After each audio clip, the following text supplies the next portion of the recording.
বর্তমানে প্রচলিত ইসলামী ব্যাংকগুলো অন্যান্য ব্যবসা প্রতিষ্ঠান থেকে সুদে লোন নিচ্ছে। এই মুহূর্তে ইসলামী ব্যাংকে লোন লেনদেন করা জায়েজ হবে কিনা? ইসলামী ব্যাংকগুলো ইসলামী ব্যাংকিং যদি করে, অবশ্যই সুদী ব্যাংকগুলোর চাইতে সেই ব্যাংকগুলোতে লেনদেনকে প্রায়োরিটি দিতে হবে, আর না হলে আপনি গুনাহগার হবেন। ইসলামী ব্যাংকগুলোর উপরে আমাদের অনেক অভিযোগ আছে যে এগুলো প্রপার শতভাগ ইসলামী না। ভাই, শতভাগ ইসলামী না বুঝলাম, কিন্তু আপনি এই কথাকে অস্বীকার করবেন যে ইসলামী ব্যাংকগুলো সুদ হারাম, এই ধারণাকে বাংলাদেশের সমাজে প্রতিষ্ঠিত করে চলেছে। একটা হারাম হিসাবে প্রতিষ্ঠিত করে চলেছে ইসলামী ব্যাংকিংগুলো। আর সুদী প্রতিষ্ঠানগুলো তারা এটাকে হারাম মনে করে, সুদকে হারাম মনে করে না। একটা হারামকে যদি হারাম মনে না করে তাহলে সে ইমানই তো থাকে না। তাহলে ইসলামী ব্যাংকগুলোর এই অবদানটা আপনি অস্বীকার করবেন? এই একটি অবদানের কারণে আপনি সুদী ব্যাংকের বিপরীতে ইসলামী ব্যাংককে প্রায়োরিটি দিতে হবে।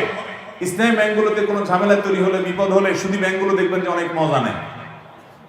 কারণ ইসলামী ব্যাংকিং এর ক্ষেত্রে যে বিপ্লব দেশে হয়েছে, বাধ্য হয়ে সুদী ব্যাংকগুলো পর্যন্ত ইসলামী ব্যাংকিং এর উইং খুলতে হচ্ছে।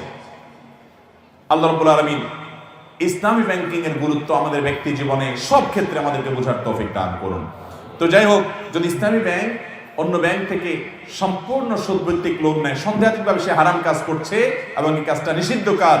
কিন্তু আমি একটি ইসলামী ব্যাংকে লেনদেনের মাধ্যমে যদি আপনি ইসলামী ব্যাংকিং, ইসলামী শরিয়া ফলো করে আপনার অধিকারটা আপনি আদায় করে নিতে পারেন, তাহলে আপনার জন্য সেই লেনদেন অবশ্যই জায়েজ হতে পারে।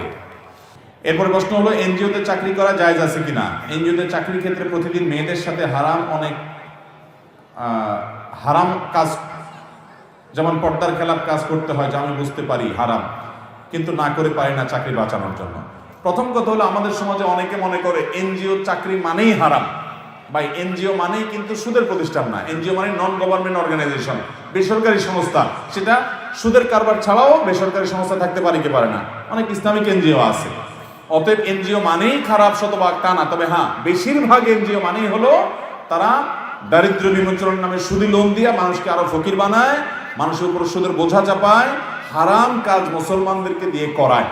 বিধায় আপনি যদি এনজিওতে এমন কোনো কাজ করেন যে আপনি সুদ স্যাংশন করছেন, সুদের ফিল্ড ভিজিটর হচ্ছেন, সুদের সাক্ষী হচ্ছেন, লেখক হচ্ছেন, হিসাব রক্ষক হচ্ছেন, তাহলে আপনার এই চাকরি হারাম। কারণ হাদিসে নবী সাল্লাল্লাহু আলাইহি ওয়াসাল্লাম বলেছেন, লাআনাল্লাহু আকিলার রিবা ওয়া মুকিলাহু ওয়া কাতিবাহু ওয়া শাহিদাইহি। সুদের যে সুদ খায়, যে সুদ দেয়, যে সুদ লেখে, যে সুদের সাক্ষী হয়, সবার প্রতি আল্লাহ তাআলার লানত বর্ষিত হয়। এই জন্য ওই কাজ করা জায়েজ নাই।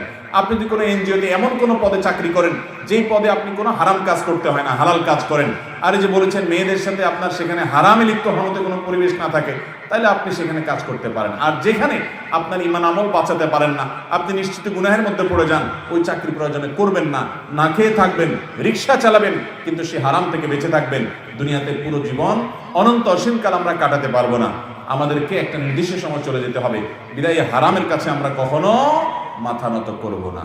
আল্লাহ তো আমাদেরকে বেঁচে থাকার তৌফিক দান করুন। সবাই আমল করবো তো ইনশাআল্লাহ।